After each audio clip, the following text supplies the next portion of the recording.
And we're back, with some more oxygen not included. And this here is our planet with this sour gas freezer, and it's time we put in a little bit of a living accommodations. We need one duplicate, well, two duplicates to stay behind and vent these gas wells when the time comes. So we need to make them a little set of living quarters. Now, I've mopped up all the oil that was down here and we've pumped it all up into storage in this section. I'm thinking we put the living quarters, say, about here, somewhere near the top of the map. Ooh, actually, or maybe lower down. No, we'll drop all that water down here out of the way and we'll use this area right about there, I think, for the base. Just give us a couple of minutes while we move that giant water tank. First up, we just need to dig ourselves a nice big water tank. We're probably going to want to ship all of the resources to another planet at some point, so I think we could just core this out, build ourselves a big tank, dump most of the water in it.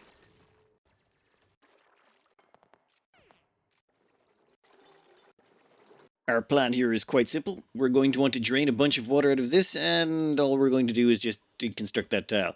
Then the water should just, well, flow down here. I've put in a sort of V-shaped contraption and a couple of bricks here to hopefully prevent it from spilling everywhere.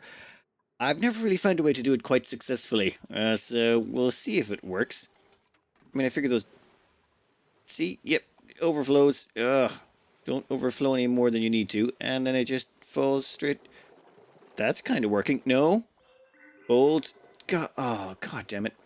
No, no, and there. Kind of working? Though I really wish that water would process faster. Seriously, come on, just flow down there. Not my worst pouring. I'm not going to say it's one of my better ones, but at least, you know, we moved the water pretty quickly and efficiently and we didn't have to wait around for a bunch of liquid pumps. Just got to make sure we get the rest of it. A little bit of mopping, but I think that went reasonably successfully. We've actually ended up with a little bit of a waterfall going on down here. Because of the way the gas is evened out. Where is it? Yeah, there's a blob of carbon dioxide there, and it keeps trying to flow down and overtake the spot, but instead you just sort of get this compression going on. It pops back up the other side. You could use this to, with some sneaky bricklaying, you could actually use this to compress a whole bunch of water, or even magma into a small location, but we're not going to. But we will leave it there. I mean, it's at least mildly entertaining. Now what we have to do is rip all of this out. This cool steam vent activates in 19.9 cycles. We have 20 cycles, and I want to rip this whole place out and have a steam vent tamer around it when the time comes. A little bit of deconstruction first, though. Well, we finally got the place cleaned up, and we've got enough space to put in a tamer. First things first, grab plumbing, put in a liquid pump, make it out of steel because it won't overheat. This stuff's going to spit it out at, what, 110 degrees? We're just going to cool it. You can heat this, the steam coming out of the steam vent up and then throw it through a steam turbine, but we need to put two steam turbines on top. I want to keep this thing pretty compact. And let's see, so yeah, that will be the edge, and then over this side we're going to have a temperature sensor. This is where we're going to have the cooling coming in from. So we'll put a temperature sensor right about there, and then we'll have to have a liquid sensor to detect when the water gets too high so we can drain some of that out. That will be hooked up to the liquid pump. Okay, let me put in a few more bits and bobs. So while putting this together, I've been thinking, probably not a good idea, but... what if we just stack the water tank on top of this and use this, the cooling section we're putting in here for the steam vent, we just use that to provide cooling for the entire base. Provides cooling for the water, cooling for the base, cooling for everything, and we just strap the base beneath this cooling solution we're going to put here. In fact, we could just stick a water tank up on top. I know I did just build a water tank down the bottom, but it's fine, it's fine. We could stick this together pretty handily, and we've still got 18.9 cycles left. Plenty of time, plenty of time. Let me think. If we're going to make the liquid tank up here, we might as well open this to the entire vacuum of space. So I think I'll nab some of that hydrogen while we're here.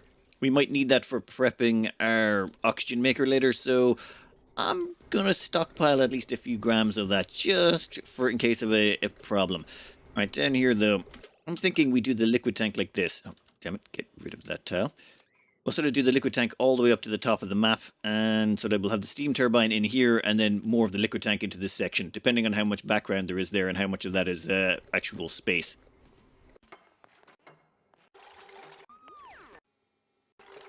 It may take a little bit of time to get the gases out of here, but, well, actually it's not even that necessary. I just want to get the gases out of this spot because this is where we're going to be condensing the steam.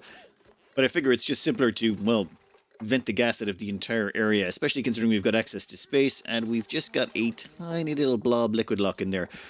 Using naphtha liquid locks is just so handy. They save so much time and effort, and they're a lot more stable than, say, trying to use a blob of water or supercoolant or something like that. Because you can put like kilos of the stuff there. It's just far less likely to get displaced by someone dropping some polluted dirt or oxalite or bleach stone or something like that. Alright, I think we've got the guts of the cooling solution. It's very simplistic. This aquatuner will provide the cooling to this box down here, and the steam turbine will eat the heat. And that's it. This is going to be the cooling solution that cools everything. In theory. Yeah, we'll find out when we start it up. And I think it's time we swept this area. Yeah, things here are a little complicated. Let's get rid of all of that stuff. Still got 15 and a half cycles left. We got plenty of time before this vent comes online. Now, of course, no build would be complete if you didn't make a few brutal, stupid mistakes. First one was I made these tiles out of lead. We've switched them out for thermium. Unfortunately, I used that as the template for all the rest of these, so I made everything in here out of lead. I think I can switch this all back for thermium if I'm really careful, without causing too much of a mess. Probably. Another thing is when you're trying to get heavy, say, these conductive watt joint plates into a vacuum area and there's gases on the other side, good thing to do is just sort of make this little section like this, dig out a few tiles. Then what we can do is we can place in the heavy watt joint plate right there. I mean, it will tell you that if you've got one tile on the opposite side, you can do it, but you can't. It'll show white, but it won't allow you to. The reason being that block there is stopping it from going through. But once you've got 2 blocks free, there you go, and we've still kept our vacuum intact. Then once this is in, we can delete those tiles and continue our little power spine through. It's just one of those little tricks.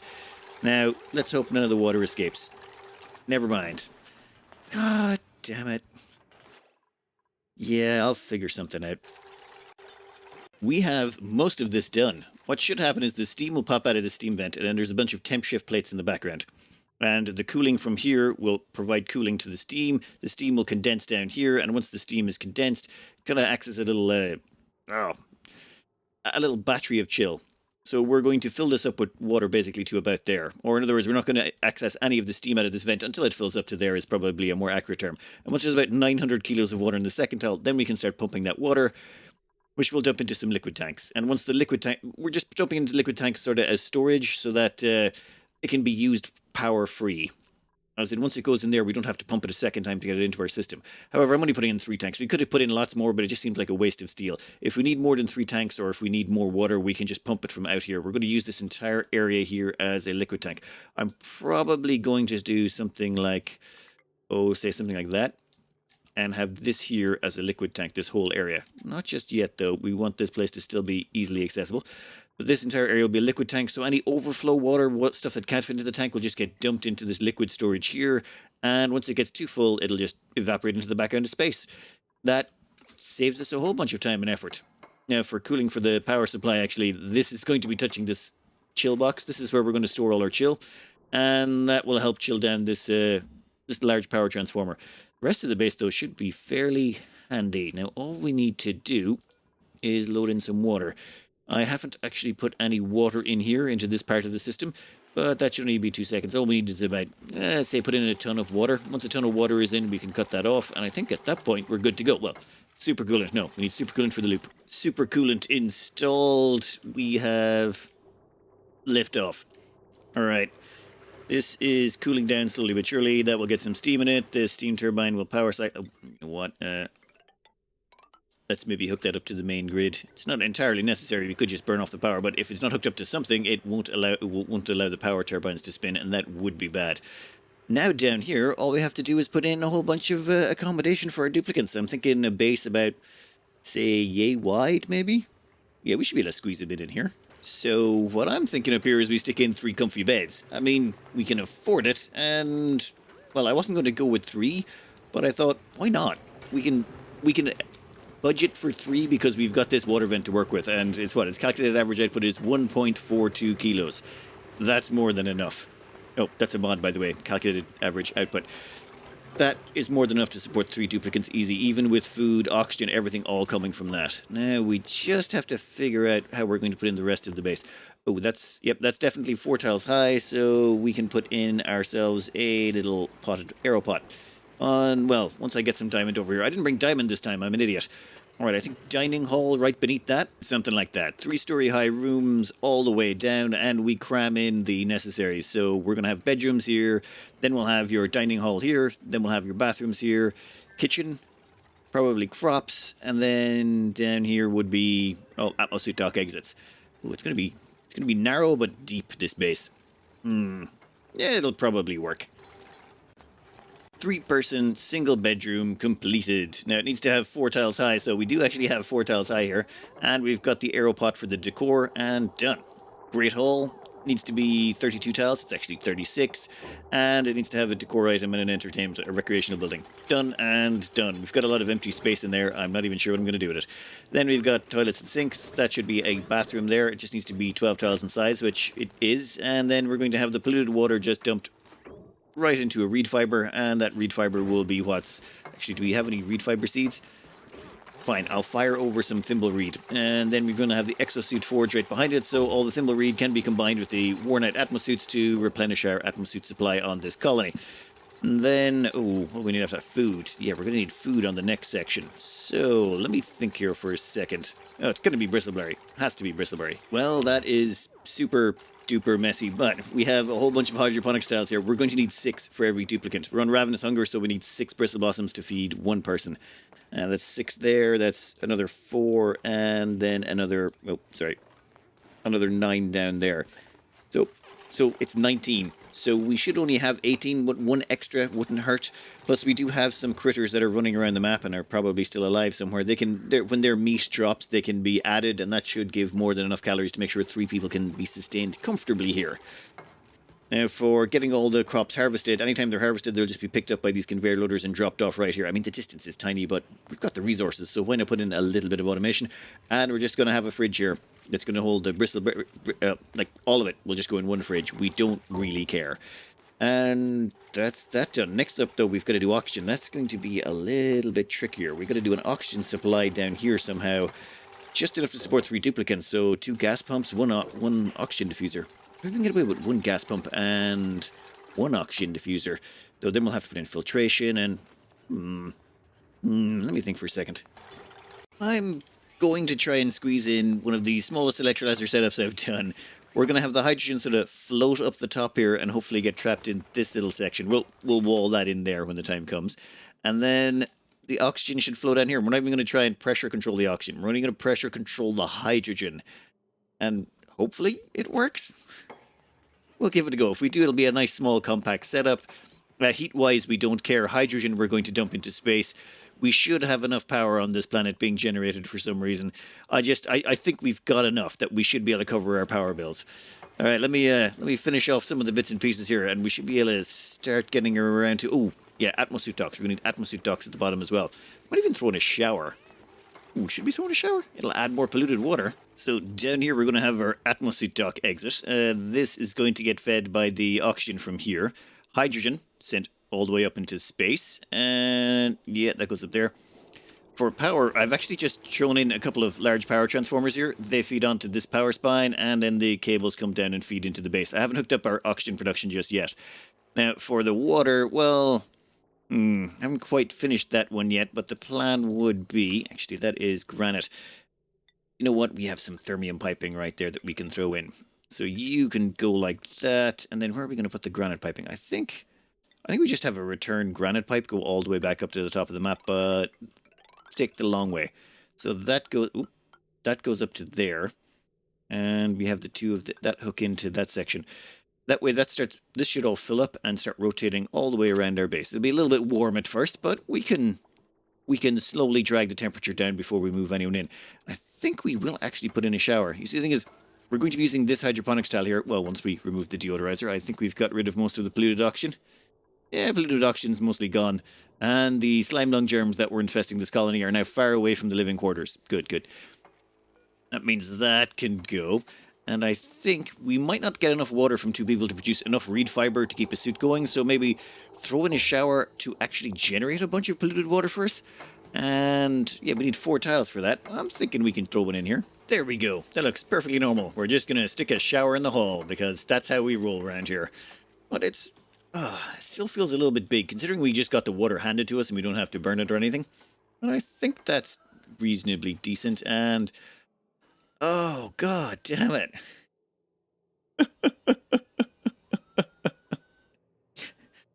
Yep, everyone's been dropping off their Atmos suits here. That means there's going to be a whole bunch of scalded dupes. Oh, Christ. Okay, I need to do a bit of damage control on this. First off, you need to be disabled, like emergency style, and then I need to god damn it. We are just about ready to fire up the whole base. I think, actually, we will fire up the base. Let's see, let's grab that pipe there. If we've done this right, I accidentally reversed this backwards. It shouldn't have done that. But what should happen now is water should flow through here. And any water gets pumped out of this area is going to be hot, about 90 degrees or so. But that's going to come across here in insulated pipes and go up through the cooling section. Now, first time round, yeah, well, we're not going to be able to cool down 10 kilos of water per pass through. Like, that's just too much to drag down that much temperature. But we shouldn't need 10 kilos. We should only need, well, far less than a kilo. So we should only be cooling down a small bit of water every route, or every rotation. And this should just keep rotating around and around and around. And should I have this? There we go. That feels like me being far less of an idiot. We'll actually siphon some water off into the showers, and then the polluted water will get dumped into the reed fiber.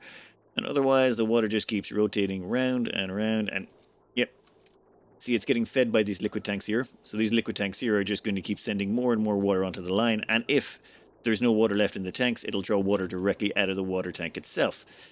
And then, yep, that just keeps flowing down and around. Temperature in here, it's a little toasty. Like 45, 40, 45. Oh, 43 down here. That's not great. But let's give this a few rotations, because when this does get back to the top, it just gets topped up with some more water and sent around and around and around. So this stuff's coming in at 46, and then it gets to rotate through the cooling area again. Well, okay, that chunk there isn't at 46, but every rotation is going to get cooler and cooler, and if we're only drawing about a kilo of water per second on average, then it should mean that it will smear out the temperature of the whole place to exactly where we want it. I'll be looking here. This is down to, ooh, that's up to 30C. Well, okay, we threw a lot at it, but I think it'll be fine. It just takes a little bit of time for that automation to catch back up again. What are we at? 23.1. We could set it lower, but I don't think we need to. I think just give it a while and it will cool down. Yeah, we can give that 5 minutes. While we're waiting for the temperature to stabilize, it's time to see if we can crank on this. Ooh, yeah, let me see here. So we got the water going in. Power-wise, we're hooked up to the first two. So, yep, let's hook that up. That will start the electrolyzer, but there's not a lot of space in there. Now, the hydrogen should go up and eventually fill this section, but that might take a minute. Well, that seems to almost work, but I feel like I should probably get rid of that block almost. You know what? We'll let it go for a bit and see how it works out. Down here, we actually have that pumping oxygen into the Atmos suits, and I think that's sorted. Temperature-wise, still a little bit warm. We've dragged it down to 37, but I'm guessing that's going to start getting lower and lower and lower as this thing catches up.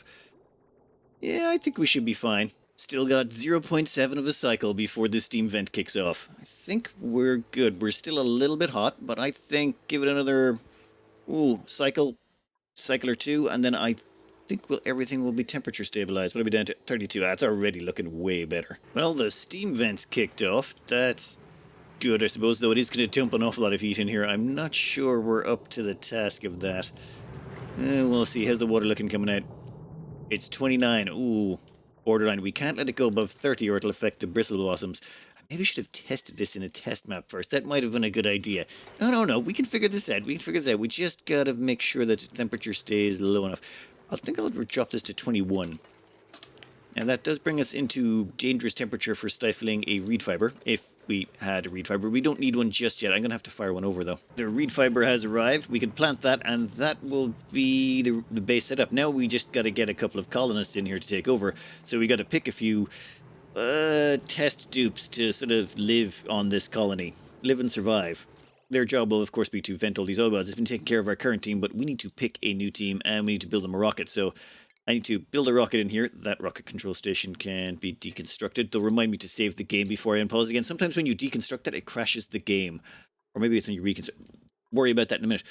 we need to pick 2 dupes that are going to be spending the rest of their lives on this colony. And we have to take 2 dupes that won't cripple this colony when they leave. Like, we can't be taking a couple of cooks from here. That would be bad. But the dupes we take need to be able to... One of them needs to be able to cook, one of them needs to be able to farm, and one of them needs to be able to do mechatronics. You know what? We'll worry about this first. This is just going to be a temporary transport rocket. It's just to get 2 duplicates to the location, and ooh, they're going to be hungry already. Where's the other one? That's one of you. So, Sexy and Melina Nighthawk here, they will both be being dispatched to the planet. Their job? Just hold down the fort and keep the oil wells vented so that Aku's gas can keep flowing. And Godspeed to the lot of yous. We're actually running short of people on this planet. We've got 14 here, but the problem is they're all sort of dedicated towards, well, things that take up all their time. Like, I don't know, farming. So they've got to do a whole bunch of farming over here, and cooking, and these machines have just not stopped running, like, all the time. Constantly, you can see there's literally liquid running through these, just non-stop. Ceramic, 200 tons. Where is it? Steel, 290 tons. Thermium, 109 tons. There's just so much going on. Okay, we still have 34 tons of tungsten. Just, yeah, give me 3 more pieces of thermium. And it just never stops. As well as that, we have rockets going out and collecting resources and coming back. So how long before the glimmering asteroid is ready to go? Yeah, about another 5 tons or so, and I'll head back to the glimmering asteroid. There's someone heading out to the gilded one. There's someone already at the rusted asteroid. We haven't stopped harvesting space. We're still harvesting. In fact, this rocket is still, or is this one over here, is still harvesting the forested ore one, and occasionally I swap it over to swampy ore when forested ore gets a bit low. We are just piling in the resources. But that does mean we need duplicants to keep running them all. So I don't know if I want to hire more duplicants. Because if we hire more, that just... I kind of want to spread them out so that they're less of a drain. For example, now that these 2 are on their way over to Blumwile, once we dump them in here, they're basically self-contained. And we never have to worry about food, reed fiber, materials, anything. They're just 100% sorted. Oh, and I stuck in a carbon skimmer down here. I knew it was one of the things I'd forgotten. The polluted water from that will also go into the reed fiber. I just have to make sure that we don't produce so much polluted water it overwhelms the reed fiber. I think it's highly unlikely these things consume, I think it's 160 kilos of polluted water a day. We might not even have enough polluted water to keep them in atmosuits, but I suppose we'll find out. And for landing the rocket, we're going to land it up here. The reason we're putting it right there is that is exactly 35 tiles from the top of the map, meaning if we want to, we can land a hydrogen rocket there. I also made it out of obsidian. And yeah, I messed up tonight. Damn it. Okay, that plastic needs to go down 1 level, in which case that needs to come down 1 level. The exhaust on a rocket is 9 tiles, as in the heat exhaust. So from the bottom of this rocket down to there, everything inside that 3x9 tile grid is going to get incinerated, or absorb an awful lot of heat. Tiles, pipes, all sorts of things, gases, liquids. So you want to keep that in a vacuum. At the same time, actually, I think... Oh, and we're going to want to put in a platform for them to land on as well. So we'll just use some obsidian right here. That should allow them to land quite handily. And maybe put in... Oh, damn it. Let me think about this just a slightly different way. I just don't want the exhaust from the radiation, or the radiation rocket landing, contaminating our water supply. Any of that gets in there, it would be annoying. So... there we go. There's no chance that the exhaust can actually get around that and avoid all the vacuum. It should just get sucked off into the background of space, and our duplicants should not get any problems with it. Perfect. Alright, now we just gotta wait for our 2 newest duplicants to arrive and take up residence here. The steam vent is erupting. Alright, this is, so this is how this thing works. I've made one of these a long, long time ago, and I've never really found a better design that just simply gets rid of it as simply as possible. This emits steam. The steam hits those 4 background plates, those temperature shift plates behind it. I think I used thermium for this, but you can get away with diamond. It's just, I didn't have enough diamond on hand. And the temperature shift plate from here shunts temperature in here. All we're doing is we're cooling this water down to 92 degrees. I think you can get away up to about 94, but I'm going to go with 92 because I want to be safe and not mess about. And any steam that comes out of this just instantly turns into water. You'll see here if we go into the gas overlay, you can't see anything. It's just, nothing happens. It's just immediately appears, and then you can see little blobs of it dropping down. So it instantly gets tucked into this big pool of water, and that pool of water is temperature controlled to 92 degrees. If it ever goes above 92 degrees, the doors engage. They remove some heat, or add some chill, whichever way you want to think about it. Unless you're a physicist, in which case it's definitely cold is just the absence of energy. So never mind. I get a lot of comments about that. Anyway, once this gets high, once the water in here gets high enough, about 900 kilos, this liquid pump gets activated to turn on, which is about now, and it pumps some of the water out. So it keeps this below the 1,000 kilo mark. If this goes above 1,000 kilos, the water starts to interfere with the cool steam vent and it can't vent anymore. So we just pump out the water. Water goes up here into these things for storage, and if it can't fit in there, it just gets pumped out the top, and eventually this whole water tank will be full. Now, based on the size of this, where is it? We're going to need about 146 tons, I think, or something like that. That's 72. That's 45, and that's, was that 15? So, yeah, between that and the liquid tanks, we can hold an entire eruption period of this. As in over 167 cycles, this will give out an average of 1.42 kilos every second. We can pretty much store an entire active dormant period of this between all of our water sources, just to make sure. We don't need that much because we'll definitely be burning it off as we go. Well, just a nice way to do it. And even though this is erupting and we're still drawing heat out of here, you'll see that this is coming in at 27.8, 27.9. And by the time it comes out the other side, it's still below the 30 mark and above the 22 mark, which is all we want. As long as it's below 30, our bristle blossoms keep growing. And as long as it's above 22, our reed fiber keeps growing. And that's all we really care about. This base is incredibly simplistic. Let's see, thimble reed down here, 22 to 37, and bristle blossoms are 5 to 30. So we keep it between 22 and 30 degrees in here. Everything grows just fine. We just got to wait for our duplicants to arrive. They'll start consuming oxygen, which will increase the water consumption just slightly, but I think we should be fine. Oh, and over here, we could have made this a little bit more complicated, as in we could have moved this whole thing up, say, a couple of tiles, and then had a door here, say, like this one, to inject temperature down into our base, and then we could run this at like negative 20 degrees or something, and then just draw off the chill as we need it. I was just trying to do something that I'd seen in one of the bases that got sent in. This seems to work, though. I'm quite happy with it. It's very simplistic. It does its job. It just does take a little bit of time to spin up. That is the only downside. To get all the water to rotate around, to chill down this pool to the correct temperature, get everything stable. But so long as you're willing to wait a little bit, it's a nice little neat, pretty base. We just have to hope it produces enough polluted water. Oh, and while we're waiting, I thought we'd do something fun. Turns out there's one other food we can use here. Where is it? Give me the gas range. No, I'm not making a gas range out of thermium. Even I'm not that ridiculous. We're gonna make we'll make the gas range out of something more appropriate like steel. Steel's good. That's just right, fine. Oh wait, I just heard a rocket land. I think our newest recruits have arrived.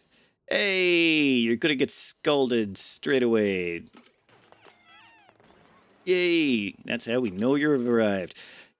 No, get in here. You also, but yeah, come here. Stop standing in the doorway. You also get in here. And once you're in here, we're going to activate this. Ooh, come on. Okay, we're going to activate this sucker, and we're going to make sure it's clearance vacancy only. Enable building. God damn it. Fine, go up here and wait. Anyone else? Is Minnie going to turn it on? Come on, seriously? Just give us a second. We'll just... Okay, we've got it activated. We can let them out of the room. Perfect. There we go. We've even got a little liquid lock here to stop any of the gases getting out. I think there may be a little bit of slime lung in there. It's fine, they'll take care of it. Now we just have to make sure that Melina and Sexy here have the necessary skills. So, with a little bit of messing around with the priorities, what's going to happen here is Sexy's going to handle all the cooking and farming, and if there's any spare time, she'll handle some operating.